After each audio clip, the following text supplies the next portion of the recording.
तो हेलो दोस्तों, आज बात करेंगे केंद्रीय विद्यालय समिति में जो वैकेंसीज़ आने वाली है नॉन टीचिंग की उसके बारे में। तो जैसा कि दोस्तों आप लोग जानते हो कि अभी नवोदय विद्यालय समिति का एग्ज़ाम हुआ, उसके रिज़ल्ट का अब इंतज़ार किया जा रहा है। जैसे रिज़ल्ट आएगा उसके 1-2 महीने बाद फिर आप केंद्रीय विद्यालय समिति की भी वैकेंसी देख सकते हो। ठीक है, हो सकता है थोड़ा टाइम लगे, हो सकता है जल्दी भी हो जाए, जल्दी नोटिफिकेशन आ जाए। ठीक है, तो नॉन टीचिंग में जैसे आप नवोदय विद्यालय समिति में देखे थे, deputy commissioner, assistant commissioner, administrative officer, ठीक है, असिस्टेंट जिसको एएसओ भी बोला जाता है दोस्तों, Hindi translator, UDC, stenographer, lower division clerk, librarian, ये सब जो नवोदय विद्यालय समिति में आता है उसी तरह केंद्रीय विद्यालय समिति में भी आएगा। पर इसमें कुछ और भी पोस्टें हैं, जैसे आप देख सकते हो फाइनेंस ऑफिसर है जो 4 नंबर पे है। ठीक है, तो इसीलिए मैं सोचा कुछ इस पे आपको जानकारी भी होनी चाहिए। ठीक है, जिससे आपकी तैयारी में और मोटिवेशन आए। तो इसलिए दोस्तों मैं एक नोटिफिकेशन आया था, पुराना है ये 2017 का, पर जो इन्फॉर्मेशन मिली थी 18 में आई थी इसकी। ठीक है, तो इसके बारे में देखते हैं दोस्तों। तो जो डिप्टी कमिश्नर है दोस्तों, डिप्टी कमिश्नर की जो पे लेवल है उसकी लेवल 12 है। ठीक है, 78,800 से लेकर 2,09,200 तक। अब अपर एज लिमिट दोस्तों है 50 ईयर्स। ठीक है, ऐसे ही दोस्तों असिस्टेंट कमिश्नर की भी लेवल 12 ही है, 50 ईयर्स अपर लिमिट है, अपर एज। ठीक है, फिर आता है दोस्तों एडमिनिस्ट्रेटिव ऑफिसर। इसमें जो दोस्तों लेवल इसकी क्या है, 10 है। ठीक है, ग्रुप ए ऑफिसर ये भी है, लेवल 10 है, तो 45 ईयर्स है इसकी अपर एज लिमिट। ठीक है, फिर दोस्तों आता है फाइनेंस ऑफिसर। फाइनेंस ऑफिसर दोस्तों इसकी लेवल 7 है पे लेवल, और इसकी जो अपर एज लिमिट है 35 ईयर्स है। ठीक है, इसमें दोस्तों असिस्टेंट इंजीनियर भी आता है जिसकी लेवल 7 है, पे लेवल 7 है, और अपर एज लिमिट 35 ईयर है। तो दोस्तों जो इसमें असिस्टेंट है उसको असिस्टेंट सेक्शन ऑफिसर भी कहा जाता है। जैसा कि नवोदय विद्यालय समिति में पहले असिस्टेंट आया था, अब इसका नाम चेंज करके असिस्टेंट सेक्शन ऑफिसर कर दिए। पर अब की बार जो आएगा उसमें आप देखोगे केंद्रीय विद्यालय समिति में, उसमें भी हो सकता है असिस्टेंट सेक्शन ऑफिसर करके आए। जो ये पोस्ट है असिस्टेंट की, ये ग्रुप बी है दोस्तों, लेवल 6 है, अपर एज लिमिट 35 ईयर्स है। ठीक है दोस्तों, ये ऑल इंडिया लेवल का एग्ज़ाम होता है, तो आप 35 ईयर्स समझ सकते हो कितना कंपटीशन हाई रहेगा। ठीक है, फिर दोस्तों हिंदी ट्रांसलेटर है, ये भी ग्रुप बी लेवल का एग्ज़ाम, ग्रुप बी लेवल का पोस्ट है, लेवल 6 इसकी पे लेवल है, अपर एज लिमिट दोस्तों 28 ईयर्स है। फिर दोस्तों आता है यूडीसी जो कि ग्रुप सी होता है, उसकी जो पे लेवल है लेवल 4 है, और इसकी अपर एज लिमिट 30 ईयर्स है। फिर दोस्तों आता है stenographer, grade 2 group C post है, लेवल 4 है पे लेवल, और अपर एज लिमिट 27 ईयर्स है। फिर दोस्तों आता है एलडीसी ग्रुप सी, आप देख सकते हो पे लेवल 2 आ जाता है। ठीक है, 27 ईयर्स इसकी अपर एज लिमिट है। फिर आता है दोस्तों लाइब्रेरियन जो कि ग्रुप बी पोस्ट है, लेवल 7 इसकी पे लेवल है, और अपर एज लिमिट 35 ईयर्स है। ठीक है, फिर दोस्तों आइए देख लेते हैं क्वालिफ़िकेशन, एलिजिबिलिटी क्राइटेरिया भी। तो डिप्टी कमिश्नर के लिए दोस्तों आपके पास कम से कम सेकेंड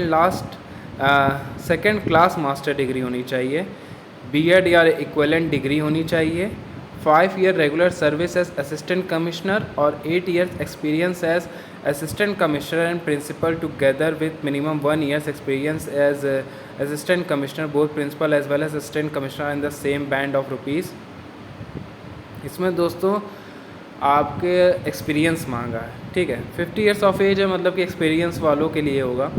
ऐसे ही दोस्तों असिस्टेंट कमिश्नर के लिए भी होगा। ठीक है, तो आप एक्सपीरियंस देख लीजिए, अगर आप इस एक्सपीरियंस के लिए एलिजिबल हो तो आप फॉर्म भरना। ठीक है, जब आएगा। फिर आते हैं दोस्तों, देखते हैं एडमिनिस्ट्रेटिव ऑफिसर। इसमें भी दोस्तों 45 ईयर्स था, तो इसमें भी एक्सपीरियंस तो मांगेगा ही। पर एडमिनिस्ट्रेटिव ऑफिसर के लिए एसेंशियल है ग्रेजुएट, और 3 years experience in supervisory post in the administration in the pay scale of, मतलब आपकी लेवल 7 पोस्ट में आप पहले काम कर चुके हैं, या 6 year experience in supervisory post in administration. ठीक है दोस्तों, या तो लेवल 6 में जो आप सेंट्रल गवर्नमेंट या स्टेट गवर्नमेंट में आप रहे हो, ठीक है, मतलब मेन एक्सपीरियंस मांगा। ठीक है, फिर आता है दोस्तों फाइनेंस ऑफिसर। फाइनेंस ऑफिसर जो कि आप जानते हो बीकॉम तो होगा ही, BCom with 50% marks in the aggregate and at least 4 year post qualification experience in the audit and accounts work. M com with 50% mark and at least 3 years post qualification experience in the audit and accounts work. तो दोस्तों इसमें भी experience मांगा है। ठीक है, अगर आप इस एक्सपीरियंस को फुलफ़िल करते हो तो आप ज़रूर फॉर्म भरना है इसका। फिर दोस्तों आता है असिस्टेंट इंजीनियर। असिस्टेंट इंजीनियर में दोस्तों graduate in electrical engineering from a recognised university और 2 years experience in design and engineering in concern branch. ठीक है दोस्तों, इसमें भी या 3 years diploma in electrical engineering from a recognised institute and 5 years experience in concern branch. थोड़ा experience दोस्तों इसमें भी मांगा है। ठीक है, इसको भी आप देखो, अगर आप फुलफ़िल करते हो तो फॉर्म भरना। फिर आता है दोस्तों असिस्टेंट। दोस्तों असिस्टेंट में भी तो 3 ईयर एक्सपीरियंस मांगा। हो सकता है इस बार आने वाले में शायद एक्सपीरियंस वाला ना रहे। ठीक है, पिछली बार कर दिया होगा पर इस बार ना रहे। ठीक है, तो graduate with 3 year experience as UDC in central state government autonomous bodies public sector undertaking, knowledge of computer application. पिछली बार तो मांग लिया होगा दोस्तों, पर इस बार हो सकता नहीं मांगेगा। ठीक है, एएसओ या असिस्टेंट जो भी कहिए आप। फिर तो आप हिंदी ट्रांसलेटर आप जानते हो, उसमें तो काफ़ी रहता है। फिर दोस्तों आता है यूडीसी। हम देख सकते हैं काफ़ी एक्सपीरियंस मांगा है इसमें, चाहे हम देखते हैं असिस्टेंट में भी, यूडीसी तक में भी एक्सपीरियंस मांगा है दोस्तों। ग्रेजुएट होने चाहिए आप और 3 experience as LDC in central government state government autonomous bodies public sector undertaking, knowledge of computer application भी होना चाहिए, तो डिज़ायरेबल है। पर दोस्तों जो अपर डिवीज़न क्लर्क में भी एक्सपीरियंस मांगा है, हो सकता है इस बार देखते हैं, मेरे ख्याल से तो नहीं आएगा। ठीक है, एक्सपीरियंस नहीं मांगेगा। फिर आता है दोस्तों स्टेनोग्राफर ग्रेड 2। इसमें दोस्तों 12th पास होना चाहिए। ठीक है, स्किल टेस्ट 9 में क्या होगा, डिक्टेशन 80 वर्ड पर मिनट होना चाहिए दोस्तों, transcription 50 MTS English 60 MTS Hindi on computer होना चाहिए। ठीक है, और एलडीसी के लिए दोस्तों क्लास 12 तक पास होने चाहिए। टाइपिंग स्पीड इंग्लिश में 35 वर्ड पर मिनट और हिंदी में 30 वर्ड पर मिनट ऑन कंप्यूटर। ठीक है, फिर दोस्तों लाइब्रेरियन के लिए क्या होता है, bachelor degree in library science और graduate with 1 year diploma in library science from a recognised institution. ठीक है दोस्तों, तो ये एलिजिबिलिटी क्राइटेरिया थी दोस्तों, जो कि बहुत ज़रूरी था बताना आपको। ठीक है, क्योंकि जो वैकेंसी आ रही है उस एक्सपीरियंस अगर आपको ये है, मतलब आप ये फुलफ़िल करते हो तब आप भरो और इसकी तैयारी में लगे रहो, वरना आप ऑल इंडिया लेवल के और भी एग्ज़ाम आ रहे हैं। ठीक है, उसको भी भरिएगा। जैसे कि आप देख सकते हैं असिस्टेंट वाला और मैंने यूडीसी बताया, हो सकता है इस बार एक्सपीरियंस हटा दिया जाए। ठीक है, इसमें मांगना भी नहीं चाहिए पर पता नहीं क्यों मांग रहे हैं। ठीक है, फिर आते हैं दोस्तों एग्ज़ामिनेशन पैटर्न।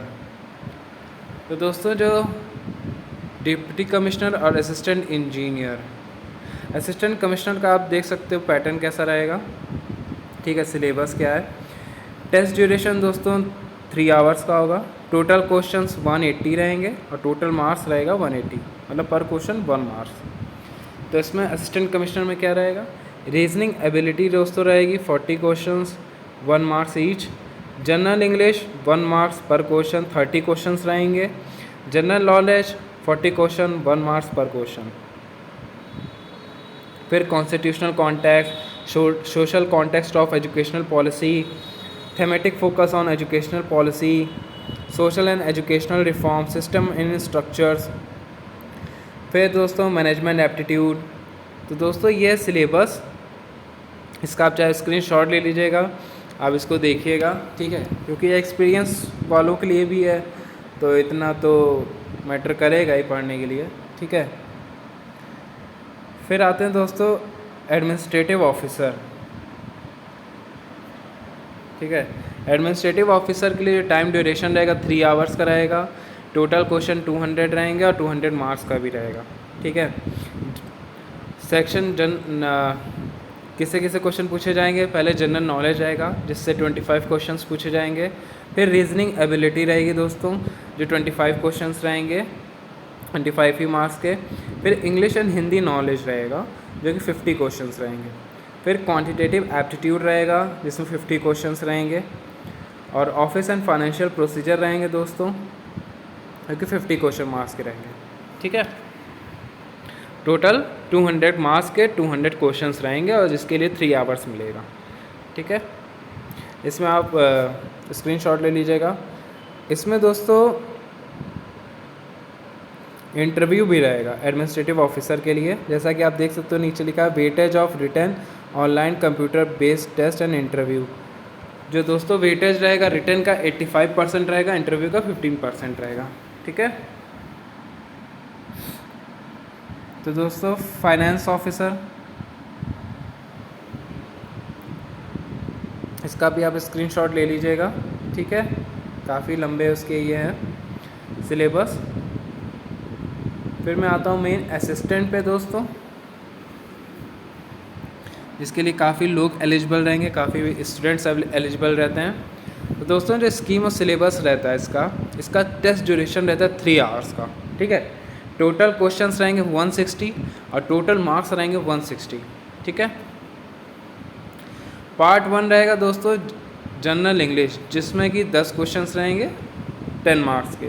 फिर आएगा दोस्तों general Hindi 10 question 10 marks. General awareness and computer literacy के दोस्तों क्या रहेगा, जनरल नॉलेज में 10 questions 10 marks, logical reasoning 10 question 10 marks, computer literacy 10 question 10 marks. और दोस्तों एडमिनिस्ट्रेशन इस्टेब्लिशमेंट एंड फाइनेंस से जो क्वेश्चंस आएंगे वो काफ़ी रहेंगे, जैसे CCS rules, CCS conduct rules, CCS leave rules, fundamental supplementary rules, आप देख सकते हो प्रोविडेंट फंड रूल्स, काफ़ी क्वेश्चंस इससे पूछे जा रहे हैं, ठीक है। फिर दोस्तों कॉम्प्रिहेंशन रहेगा जिसमें से इंग्लिश हिंदी 10 क्वेश्चंस पूछे जाएंगे। फिर दोस्तों आपका होगा इसमें स्किल टेस्ट भी होता है, ठीक है, जिसमें MS word, MS excel, MS access, MS power point and internet पूछे जाएंगे जो कि क्वालिफाइंग इन नेचर रहेगा, ठीक है। हो सकता है स्लाइड का करें, टेबल बनवाएं, ठीक है। तो इसके लिए प्रिपेयर रहिएगा। हो सकता है दोस्तों एक्सपीरियंस हट जाए जो जॉब नोटिफिकेशन आएगा, ठीक है। और जो असिस्टेंट है दोस्तों उसके लिए कोई इंटरव्यू नहीं होता, ठीक है।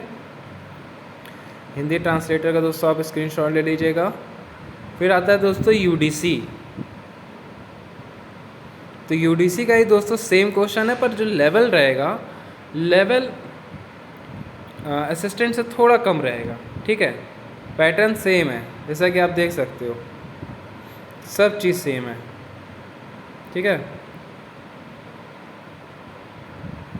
फिर आते हैं दोस्तों स्टेनोग्राफर। स्टेनोग्राफर में भी आप देख सकते हो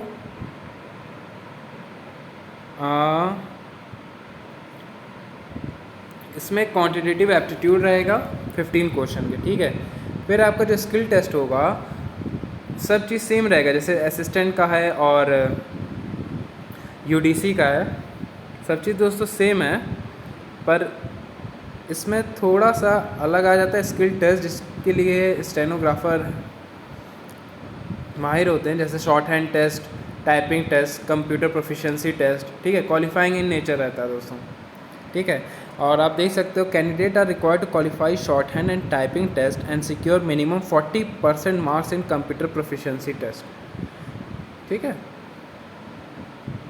40% मार्क्स आपको लाने हैं। फिर आता है LDC का दोस्तों। LDC का भी दोस्तों सेम है जैसे कि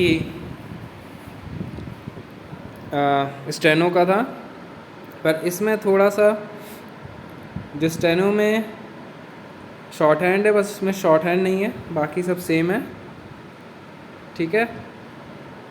और टाइपिंग इसमें थोड़ा कम है स्टेनो के मुकाबले, जैसे इंग्लिश में 35 वर्ड पर मिनट है और हिंदी में 30 वर्ड पर मिनट है, ठीक है। ये भी दोस्तों क्वालिफाइंग ऑन नेचर होगा, 40% तो आपको मिनिमम पाना ही पाना है, ठीक है। लाइब्रेरियन का जो है आप स्क्रीनशॉट ले लीजिएगा, ठीक है। ये तो दोस्तों सेंटर का हो गया, एलिजिबिलिटी क्राइटेरिया हो गया, ठीक है दोस्तों। तो दोस्तों जो अब बात करते हैं वैकेंसी कब आएगी। अब वैकेंसी दोस्तों जो लगता है आना तो इसी साल लग रहा है, बहुत ही चांसेस है, सितंबर अक्टूबर में इसके नोटिफिकेशन आने के चांसेस बहुत हैं, ठीक है। नोटिफिकेशन आएगा और काफ़ी अच्छी पोस्ट रहेंगी, इसमें काफ़ी पोस्ट भरी जाएंगी, ठीक है। 300 प्लस सुनने में आ रहा है कि वैकेंसीज़ रहेंगी, तो इसलिए प्रिपरेशन आप करिए। और मैंने आपको बता दिए काफ़ी चीज़ें, और भी कोई डाउट होता है तो प्लीज़ कमेंट बॉक्स में बताइएगा, ठीक है। Thank you.